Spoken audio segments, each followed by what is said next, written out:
নির্বাচনের সমস্যা বলতে যেগুলো সমস্যা আমিনুল ভাই সাহেব সামনে যারা যখন উত্থাপন করে উনি যে দেখে যে না এটা আমার অ্যাবিলিটির ভিতর আছে, এটা সবচেয়ে বড় ইম্পর্টেন্ট। আমিনুল ভাই সবচেয়ে বড় গুণ এটা, যে উনি যে দেখে যে না এখন আমার অ্যাবিলিটির ভিতর আছে, উনি নির্বাচন পর্যন্ত কাউকে হাত তোলেন না। যেমন আপনি ওই যে পাম্পে ইয়াতে যান, আপনি ক্যাম্পগুলোতে যান, ওই পল্লবী ক্যাম্পে উনি 10টা প্যানেলের নিজে খরচ করে দিচ্ছে।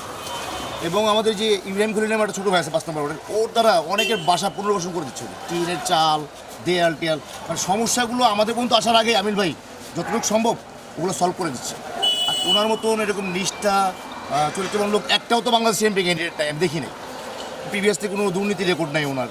আবার উনি দেখেন যখন মানুষ দুজনের সাথে হেঁটে যায় সবাই চিন্তা করে যে স্বচ্ছ মানুষের যে ওনার পিছনে দুর্নাম করবে কেউ, এরকম কোনো কিছু নেই।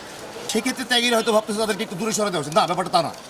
সবাইকে নিয়ে ইলেকশনটা করতে হবে, প্রতিটা লিডারই এইদিকে ফোকাস দিচ্ছে, এটা হচ্ছে মূল বিষয়। এখানে ত্যাগীদেরকে যে ফেলে দেওয়া হয়েছে তা না। ত্যাগীরা এখন রাগ করতেছে, হ্যাঁ আমরা সামনে যেতে পারতেছি না, ধাক্কাধাক্কি করতেছে, এটা ম্যাটার না। এগুলা ইলেকশন পরে সব ঠিক হয়ে যাবে ইনশাল্লাহ, আশা করি। সবাই সচেতন। গত বিগত 17 বছরে তো আমরা ভোট দিতে পারি নাই, আমি আমার নিজের ভোট আমার অঞ্চলে দিতে পারি না।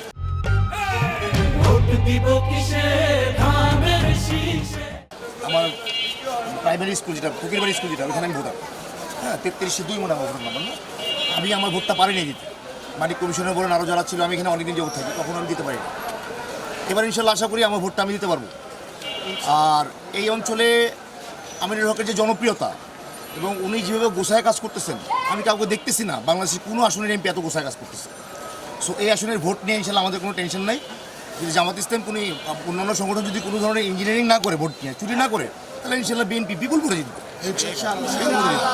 এটা আমাদের অ্যাসেসমেন্ট। হ্যাঁ, আমার পরিচয় হচ্ছে আমি ঢাকা মহানগর যুব দলের আহ্বায়ক কমিটির সদস্য পরপর 2বারের। এবারও আমি রানিং কমিটির সদস্য। আমি ঢাকা মহানগর যুব দল উত্তরের সদস্য, এই মিরাজ জুয়েল ভাই কমিটির মেম্বার, আমি পাপিল মিন্টু ভাই কমিটির মেম্বার ছিলাম।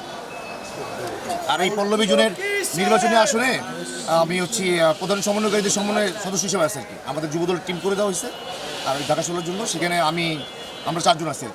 আবুল হাসান টিটুর ঢাকা মহানগর যুগ্ম আহ্বায়ক, জসিমউদ্দিন ঢাকা মহানগর যুগ্ম আহ্বায়ক, মামুন মোল্লা সদস্য ঢাকা মহানগর যুবদলের, আর আমি সদস্য। এই 4 জন এই সমন্বয় করতেছে আর কি আমির ভাই নির্বাচনী এটা নিয়ে। এটা মহানগর থেকে সেন্ট্রাল থেকে আমাদেরকে দেওয়া হয়েছে।